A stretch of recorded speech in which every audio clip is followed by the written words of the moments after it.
Hello everyone. Previous lecture में हमने देखा था अथॉरिटी क्या है, which things are including in authority. इस वीडियो में हम देखेंगे what is the characteristics of authority.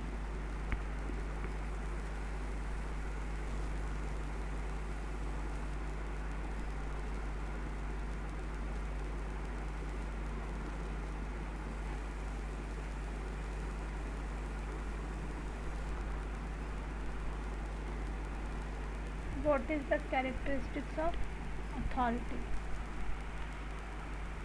We will discuss this point to point. The first characteristic is right to command. What is the right to command? Authority is, as we know, that authority is the legitimate right to command, direct and guide and control the activity of the subordinates to attain organizational goals. अगर आपके पास authority है, आपको एक rights दिया गया है, एक power दिया गया है कि आप इस with the help of this rights and authority this power आप क्या कर सकते हो, अपने सबऑर्डिनेट्स को आप कमांड कर सकते हो, डायरेक्ट कर सकते हो एंड गाइड कर सकते हो। It is N legitimate rights, यानी क्या है ये एक तरीके से आपकी पोजीशन को, ठीक है, आपको देख के ही ये अथॉरिटी आपको दी जाती है। अगर आप एबल ही नहीं है, if you are not able to command anybody, to lead anybody, ठीक है, तो आपको अथॉरिटी डेलीगेट नहीं होगी। तो क्या है कैरेक्टरिस्टिक्स, क्या है अथॉरिटी की? Authority is a right to command, means with the help of authority we can assign some work, we can command, we can direct to our subordinates for attaining the organizational goals. Now what is the second point? Second point is right of decision making.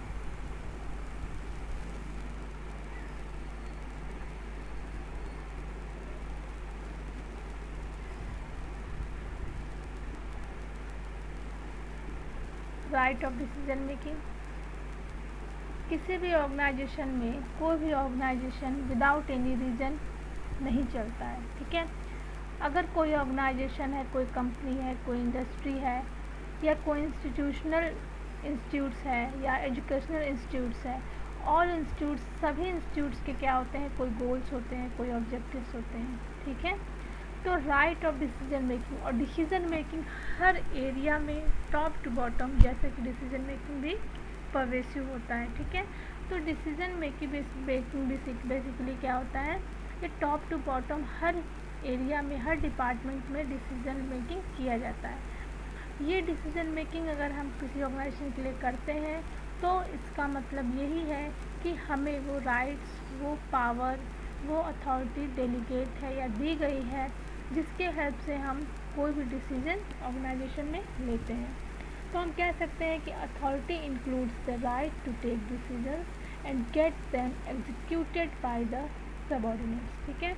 ये हमें decision लेने के लिए power देता है और उस decision के लिए, उस डिसीजन मेकिंग में हम अपने सबऑर्डिनेट्स को क्या काम करना है, कैसे किसी काम को करना है, ठीक है, उसको हम गाइड करते हैं और डायरेक्ट करते हैं।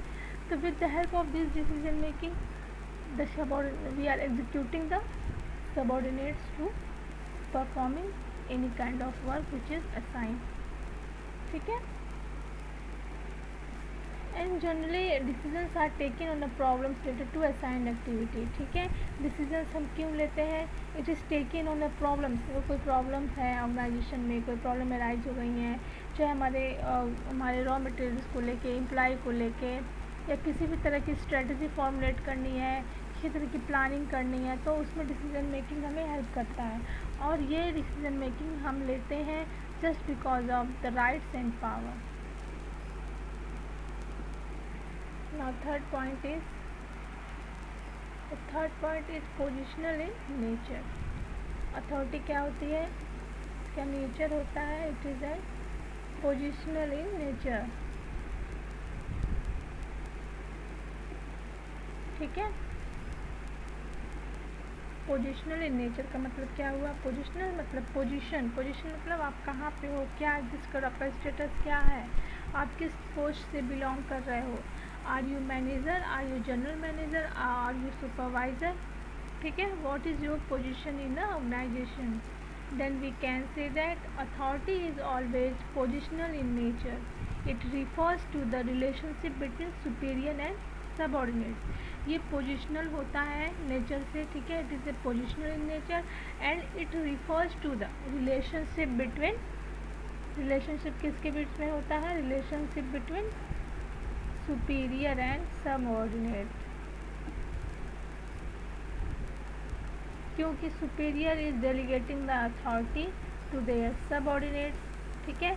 और with the help of this authority and power subordinates को हम क्या कर सकते हैं? कमांड करते हैं और गोल्स को अचीव करने के लिए उनको डायरेक्ट करते हैं। Once the superior vacates his position he ceases to have authority. मान लेते हैं superior is our top management person और employ. Now he is working here for 10 years, ठीक है। But due to some reason या किसी रीज़न से ये क्या करता है? He is resigning from their post, ठीक है। इसने रिज़ाइन कर दिया अपनी post. Now he is not a top authority, not a superior person who is holding the authority, who is holding the position in the organization, okay. Now जब तक ये organisation में वर्क करता है मीन्स 10 years तक, तब तक ही उस अथॉरिटी को ये यूज़ कर सकता है. आफ्टर द वैकेट्स हिज पोजीशन, ठीक है, आफ्टर वैकेट्स पोजीशन, ये अपनी पोजीशन से जैसे ही नीचे आता है, he is not liable to take authority, ठीक है। ये क्या होता है? फिर इसकी अथॉरिटी क्या होती है? सीज हो जाती है. यानी पोजीशन अथॉरिटी क्या होती है? पोजीशन टू पोजीशन वेरी करती है. फिर कोई पर्सन अगर इस लेवल पे आएगा तो अथॉरिटी उसको असाइन हो जाएगी, ठीक है। तो इसी को हम कहते हैं it is a positional in nature.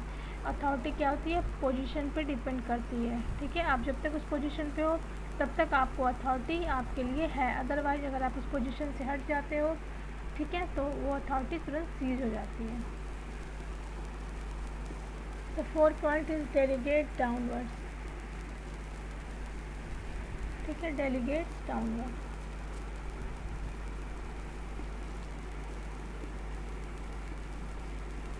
Delegates down मतलब यही हुआ अथॉरिटी कोई डाउन टू अप नहीं जाती है, अप, ठीक है, ये अप टू डाउन होती है, ठीक है. अथॉरिटी अगर टॉप मैनेजमेंट है, मान लो board of director, then general manager, then production manager, marketing manager, account manager and finance manager.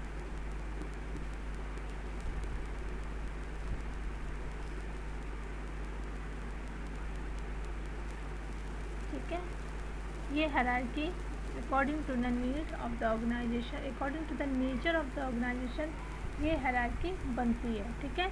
तो अथॉरिटी क्या होगी? टॉप टू बॉटम आएगी, ठीक है. यानी authority top to bottom downwards flow करती है, क्योंकि जो टॉप मैनेजमेंट होगा, ठीक है, वो अपने सबऑर्डिनेट्स को ही अथॉरिटी एंड रिस्पॉन्सिबिलिटी डेलीगेट करता है. सुपीरियर आपका जो सबऑर्डिनेट्स है वो सुपीरियर को कोई भी अथॉरिटी डेलीगेट नहीं कर सकती, क्योंकि अथॉरिटी किसके हैंड में होती है? It is in the hand of superior, top management, board of directors, इनके हैंड्स में होती है. इस वजह से ये अथॉरिटी हम कह सकते हैं it is delegated downwards, okay. ये टॉप टू बॉटम डेलीगेट होती है. केवल हायर अथॉरिटी ही अपने सबऑर्डिनेट्स को कर सकती है, डेलीगेट कर सकती है authority. Limited scope. Now 5 point is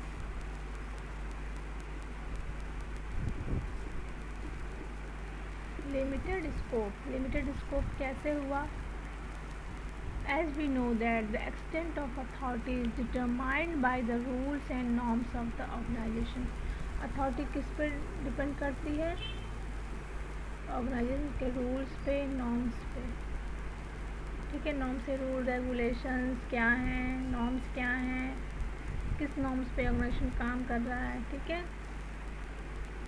the limits of authority enjoyed bye A position is limited, ठीक है। मीन्स आप किस पोजीशन, जैसे टॉप मैनेजमेंट है, ठीक है, ठीक है, तो ये टॉप मैनेजमेंट के हैंड में पूरे ऑर्गेनाइजेशन की अथॉरिटी होती है, ठीक है। हम कह सकते हैं 100% authority in the hand of top management board of director, ठीक है। अब according to the rules regulation norms general manager को हो सकता है 70% अथॉरिटी डेलीगेट की जाए, ओके।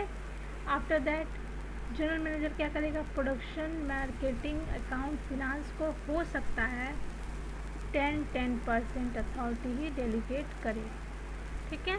तो क्या हो रही है, authority is now limited in scope, इसके स्कोप्स जो हैं वो कम होते जा रहे हैं, क्योंकि अथॉरिटी ऐसी चीज़ होती है जिसको हम एडुकेट अमाउंट में ही according to the need of position, according to the nature of position, according to the position of a person we are delegating.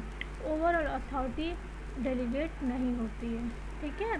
तो उससे हम कह सकते हैं it is have a limited scope, ठीक है।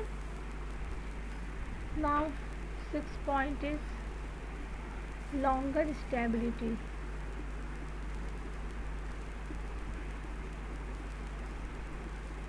लॉन्गर स्टेबिलिटी का क्या मतलब हो गया, मतलब लंबे समय तक क्या हो गया, स्टेबल हो अथॉरिटी। कैसे होती है, authority has a longer stability, the authority once granted remains in force unless it is withdrawn from prematurely. अगर आपको 10 साल के लिए जीएम बना दिया जाए, ठीक है, और आपको अकॉर्डिंग टू योर पोजीशन आपको अथॉरिटी ग्रांट कर दी गई, आपको अथॉरिटी दे दी गई है, ठीक है। तो जब तक आप इस 10 साल तक वर्किंग हो तब तक आपकी अथॉरिटी एज इट इज़ वैसी ही की वैसी रहेगी, ठीक है, जो अथॉरिटी आप डिज़र्व करते हैं। अगर आपने इन 10 सालों में ही 6 या 7 ईयर्स में या आपको रिज़ाइन आपने कर दिया, ठीक है, या आप इस पोस्ट से हटा दिए गए, ठीक है, तो क्या होगा, उस समय आपकी प्री मैच्योरली ये जो अथॉरिटी आपको मिली है वो आपसे ले ली जाएगी, हट जाएगी, ठीक है। तो लॉन्गर स्टेबिलिटी तो होती है, लेकिन अगर आपने पोजीशन से अपने आप को हटा लिया तो आपकी अथॉरिटी उसी समय हट जाएगी। तो हम ये कह सकते हैं it's remains in a force, ठीक है, अनलेस इट इज़, जब तक 10 साल के लिए आप 20 साल के लिए हैं, 50 साल के लिए हैं, तब तक आपके पास ये अथॉरिटी स्टेबल रहेगी। इसका नेचर लॉन्गर स्टेबिलिटी का होता है जब तक कि आप खुद उसको ना छोड़ दें या उस पोस्ट से आप हट ना जाएं। 7th क्या होता है, डाउनवर्ड फ्लो। डेलीगेट भी होता है और डाउनवर्ड फ्लो भी होता है, ठीक है। इट्स डेलीगेटिंग डाउनवर्ड, हमने एग्जांपल यहाँ लिखा था ना, डेलीगेट डाउनवर्ड्स मीन्स अथॉरिटी के टॉप टू बॉटम ही डेलीगेट होती है, यानी एक दूसरे को दी जाती है। फ्लो इसका क्या हुआ, if it is delegating from top to bottom means इसका फ्लो कैसे हो रहा है, डाउनवर्ड फ्लो हो रहा है, ना कि अपवर्ड फ्लो हो रहा है। ये हमेशा डाउनवर्ड फ्लो करता है, टॉप टू बॉटम, ठीक है। Authority always flow downwards in the organizational structure, the superior grants authority to his subordinates to get the work done, ठीक है। Now 8th point is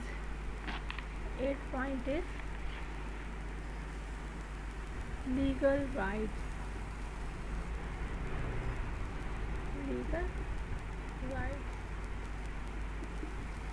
Okay. Authority implies the legal rights within the organization itself available to superiors, ठीक है। Authority क्या होती है, एक legal rights होती है, it is an legal rights which is implies available to superior, जो कि सुपीरियर्स पे अप्लाई होती है, ठीक है। It is granted as per the statue यानी रूल्स एंड रेगुलेशन, ठीक है। हम कह सकते हैं it is granted to your superior according to the rules and regulation of the organization, किस लिए? To achieve the pre decided organizational goals. इसको हम कह सकते हैं it is an legal right. Legal rights क्यों होता है? क्योंकि we are legally imposing the all kind of rights, ठीक है। जैसे हम किसी को अथॉरिटी देते हैं, ठीक है, तो क्या है अथॉरिटी का मतलब राइट्स एंड पावर ही हुआ, तो हम लीगली उसको देते हैं। ऐसा नहीं है कि he is not liable to perform any kind of work illegal way, ठीक है।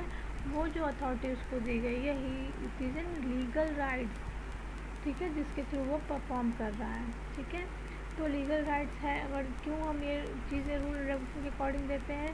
ताकि जो हमारा प्री डिसाइडेड गोल्स है, ऑब्जेक्टिव्स है, वो हमारा फुलफिल हो सके।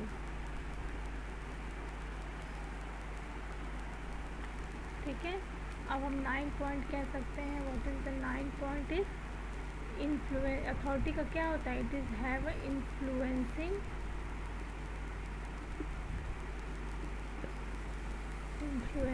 बिहेवियर ऑफ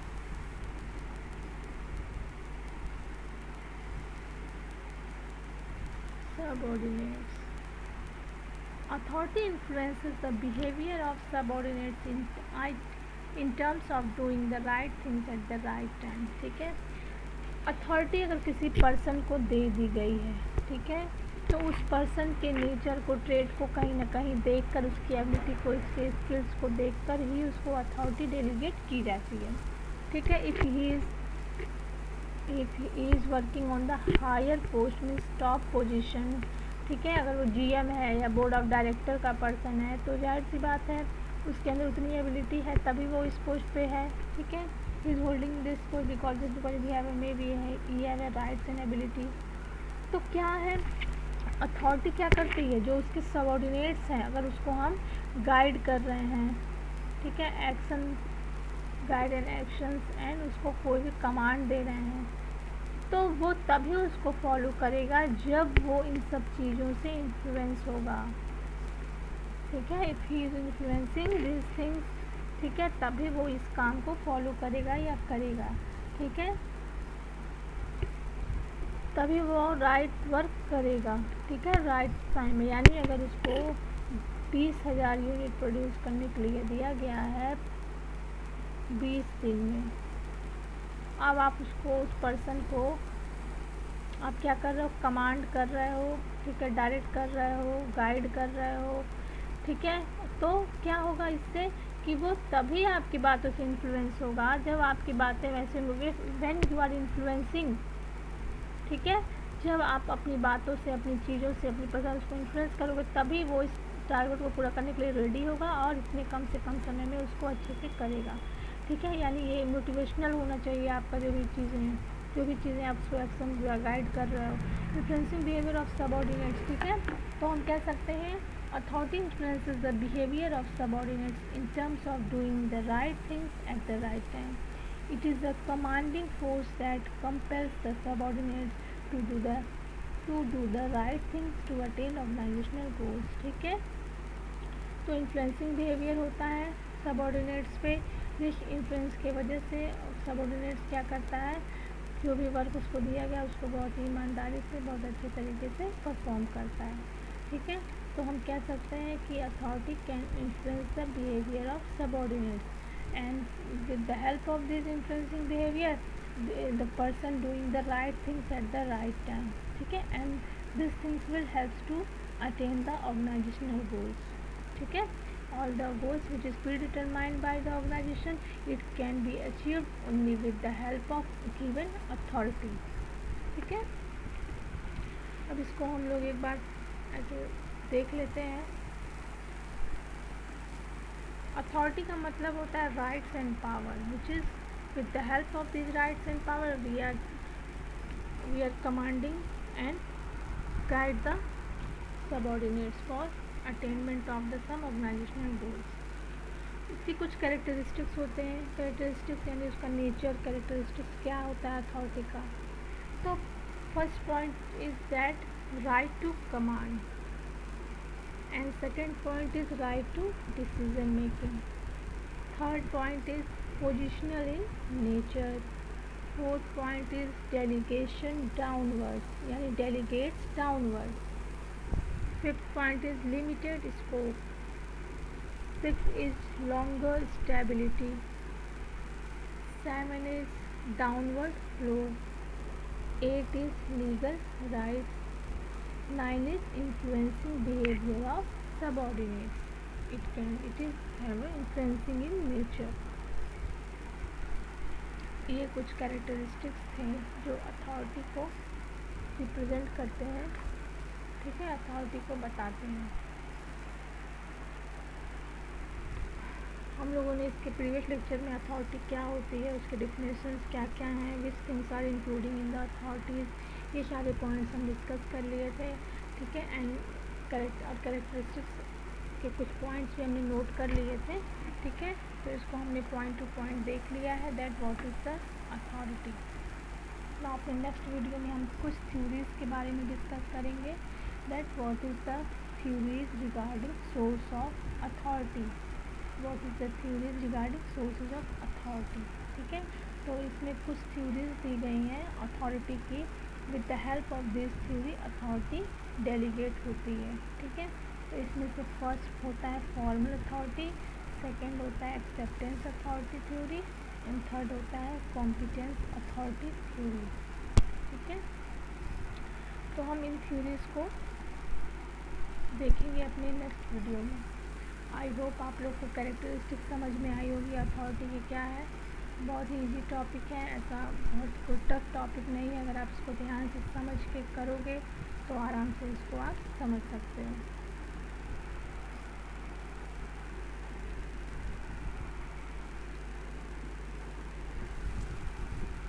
अथॉरिटी का क्या नेचर, अगर नेचर पूछता है, कैरेक्टरिस्टिक्स पूछता है, तो नेचर एंड कैरेक्टरिस्टिक्स बोथ आपका सेम चीज़ ही होता है, ठीक है। अगर ये चीज़ पूछती है कि what is the including the in the authority, तो आप कहीं ना कहीं कैरेक्टरिस्टिक्स के कुछ पॉइंट्स उसमें लिख सकते हो, ठीक है। क्योंकि ये सारी चीज़ें भी क्या होती हैं, these are including in the authority. Without the help of authority आप ये सारे पॉइंट्स को फॉलो नहीं कर सकते हो, ठीक है। जैसे कि अथॉरिटी में क्या इंक्लूड होता है, right to command, right to decision making, ठीक है। तो ये सारी चीज़ें ही भी आप उसमें डिस्कस या लिख सकते हो, ठीक है। इन्फ्लुएंसिंग बिहेवियर ऑफ सबऑर्डिनेट्स होता है, लॉन्गर स्टेबिलिटी, लिमिटेड स्कोप्स, ये सारी चीज़ें आप उसमें लिख सकते हो, ठीक है। Thank you.